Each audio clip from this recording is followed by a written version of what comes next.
Yeah, and he was like, "Oh, well, I'd kill your uncle then. Like, I don't care. I'm not afraid of you or your family."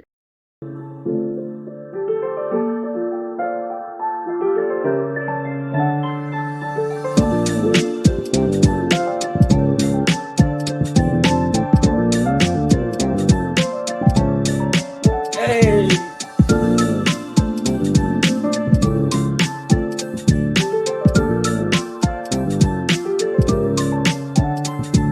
All right, enough of that. All right. Welcome back, everybody. Hopefully, you guys enjoyed this video.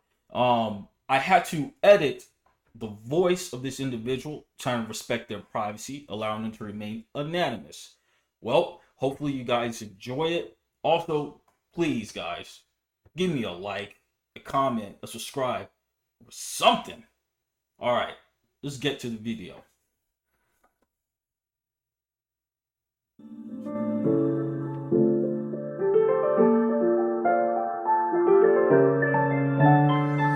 The lines of, I'm like, well, Sorry, I had to hit the. no, no, no worries. Um, so I remember um telling him like, oh, I'm like, well, you're lucky you got my aunt. Like, she's so polite, and I can't believe she like even let you go on. Like, if that were any of my other like my other uh family members, they might not have even let you say anything. I know my uncle wouldn't have. Yeah. And then yeah, and he was like, oh, well, I'd kill your uncle then. Like, I don't care. I'm not afraid of you or your family. And I was just like, okay. So that day I decided to go to the police station that was closer um, to my address and like on my way to work. So I stopped at the police station and I went to it was I don't know if you'll keep it in or not, but it was the 52 division in Toronto. And now this division deals with like Toronto's like Wall Street kind of thing. So we have like a Bay Street here. So you deal with like a lot wealthier people. You're dealing with just a different kind of like caliber of people in that neighborhood. So I went there, and they were awesome. Like I remember, I went in crying, and I had to wait for a couple. They didn't have any like officers in there that could take my statement. They were all on patrol. Um, so I had to wait for a car to come in, and they reassured me. Like they made me feel so good. I showed them all the messages that had been going on. I told them everything that was going on, and just how like upsetting it was, because I figured a year and a half later, like, he wouldn't be so aggressive still. Right. And they were like, yeah, and they were awesome. They were like, okay, no, like this is not okay. You need to, like, this person is not going to stop until we make him stop, is essentially what one of the officers said. Like, this, it seems like this person's not going to get the message unless we make him get the message. Yes. So yeah, right? And I felt really good, and it was awesome too, because I don't know if it was planned and that's why it took so long, but it was a male officer and even a female officer that came. So I felt like they were even taking into consideration that someone dealing with like a female dealing with like a male ex might not necessarily want to just talk to two men. So I felt like they were even taking something as little as that into consideration when I was giving my statement.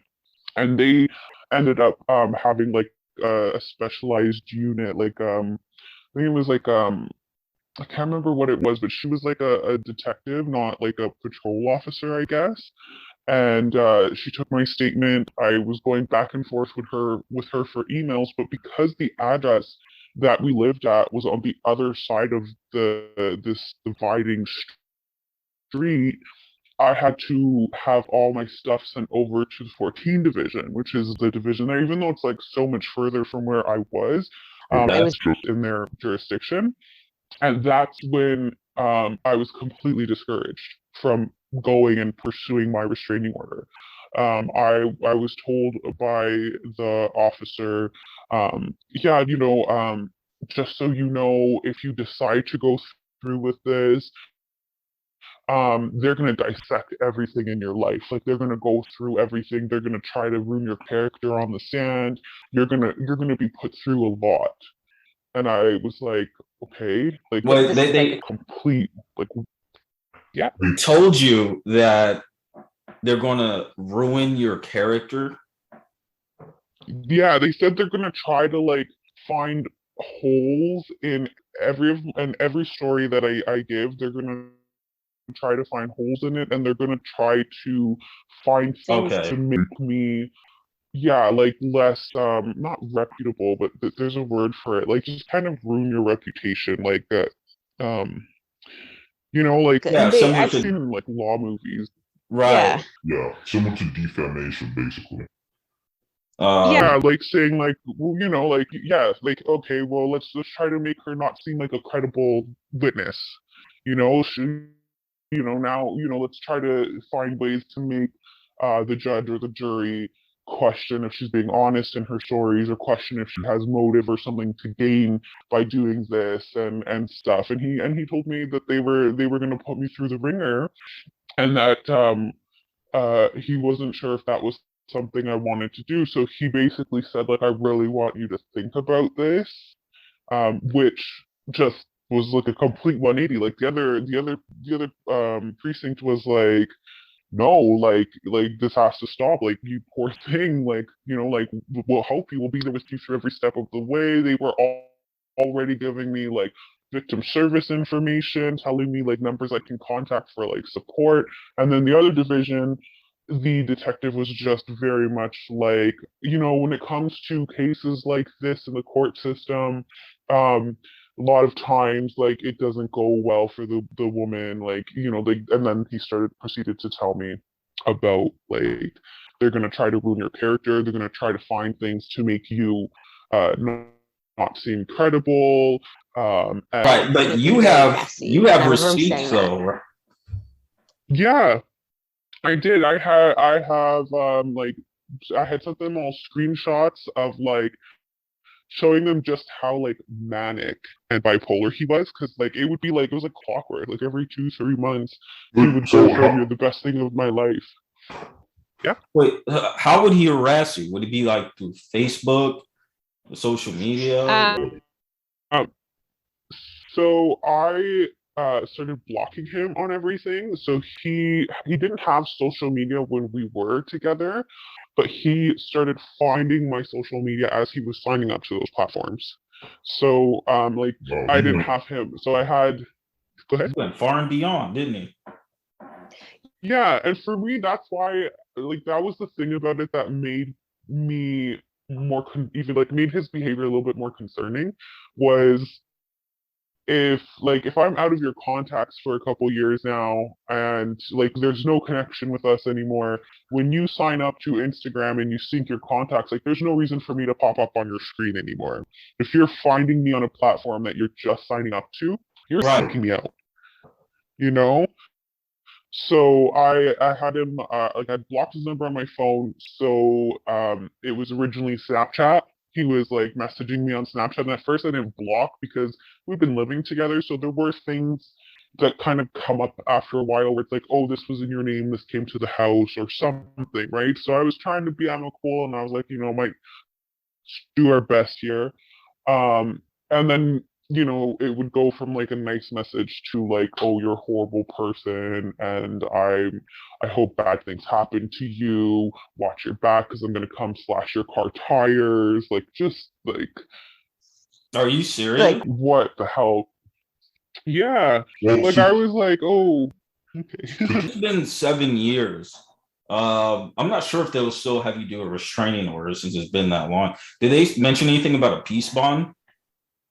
So the police officer himself didn't mention the peace bond. When it was the 5.5 years ago, he asked me, ultimately, what do you want to happen? And I said, ultimately, I want him to leave me alone and to know that he can't contact me or my family, because like at first it was all about me, but the fact that he was stopping like my relatives, and like he had even called my dad and tried to say something to him, I was like, I don't want him to contact my family, especially if it's anything to do with me.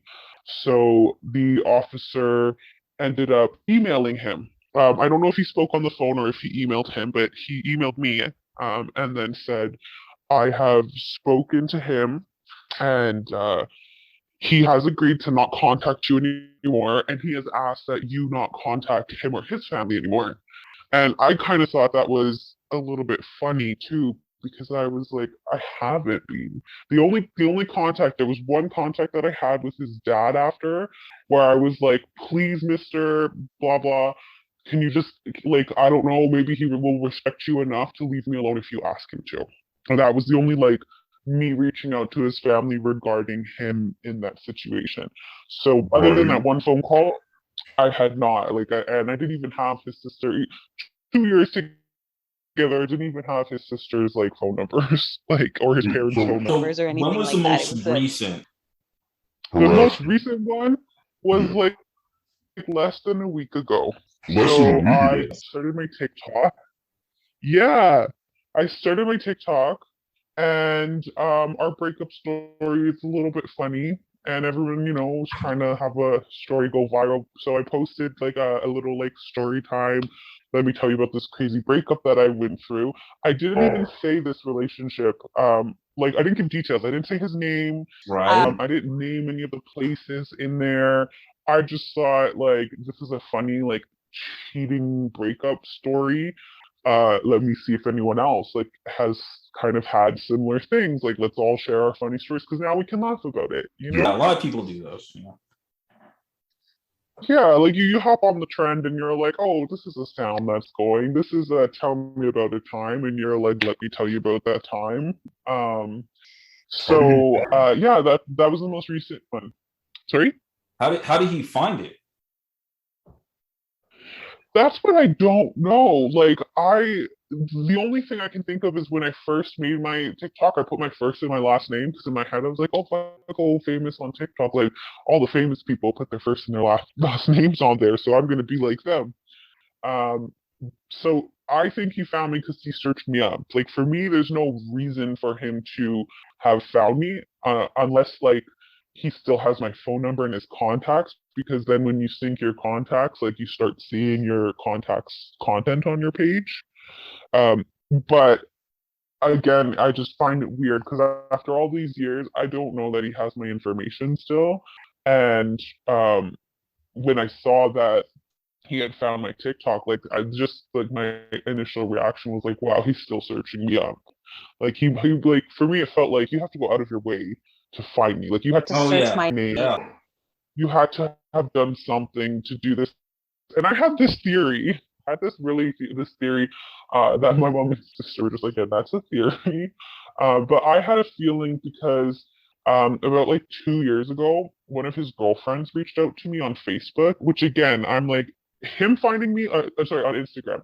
Him finding me on Instagram is one thing. He knew my handles back then because I had Instagram, even though he didn't.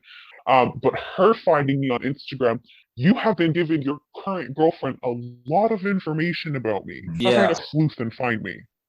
Like, she has to know my name. She, like, she has to know my, like, my handle or something about me to find me. So she sent me a message, and she was basically like, "Hey, I'm so and so's current girlfriend. As you know, like, things can get a little crazy. Is there any way I can have your number and I can just talk to you about certain things?" And I politely said, "I want nothing to do with him. Please don't contact me again." I have to Yeah. say. No. I just left it. I'm like, I'm not getting involved in that. Um, so I left it, and then a couple months later, he messaged me on Instagram because he had created an Instagram account and said, "Oh, you're a piece of shit." And I ignored it. And then a couple days later, or the next day, I think it was, he said, "Oh, I'm so sorry. That wasn't me. That was my ex-girlfriend." And I just rolled my eyes. And again, I left it. And then I went to go show the messages to someone a couple days later to be like, "Look, who reached out?" And they were deleted. Like, you can unsend your messages. So my working theory is that he got caught in a lie because he's a gaslighter. So he probably, like, was just lying to her about stuff. And then I wouldn't be surprised if his girlfriend, like his current girlfriend, found my TikTok and saw that story and, like, was like, "You did what now? How have you never told me that there's something out here, like, that this could potentially come back to me?" Because the situation that I was talking about was a big part of why I was like, it's the reason why I said, okay, I'm done with you. So That was my theory, was that he didn't personally find my TikTok. Right. It was his girlfriend who found it and was using that to kind of validate her, because he'll make you feel crazy. He'll make you feel like you are out of your mind. I thought my house was haunted because he was so adamant that he didn't turn my pictures around. Like, he turned my pictures around when he had girls over so they didn't see like pictures Whoa, of whoa, us whoa, together, whoa, whoa. and he Hold could up. pretend he was single. Hold up. I'm sorry. I gotta do this. He would turn your pictures around? Yeah, so he would bring women home when I wasn't there, and he would lie to these women about being single. So to keep up the facade, he couldn't have any pictures of me around. So he would turn like my little photographs around and anything that could identify me as him having like a girl there, and he would turn it around. And I remember coming home and it tripped me out because I was like, did you turn that around?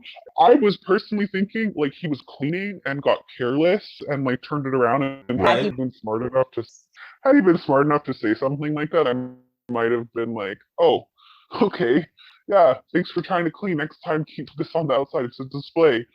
But he just was like, what? And I'm like, yeah, this. Did you turn around? What are you talking about? I'm talking about the picture. Did you turn the picture around? I didn't touch that. Okay, so then how did the picture get turned? I don't know. Maybe your aunt did it. I said, no, my aunt didn't touch any of this. She asked to see it. I gave it to her and I put it back how I like it. Oh, I don't know. So after like this going on, I literally thought my house was haunted. Like because that was so much more plausible than him cheating and turning my pictures around. That I was like, wow, there is a ghost that is following me. that's insane. How did you find out he actually has been bringing other women over to your place? Because I saw the messages, so I took a picture of his phone on my phone, and I was able to call the woman with that number.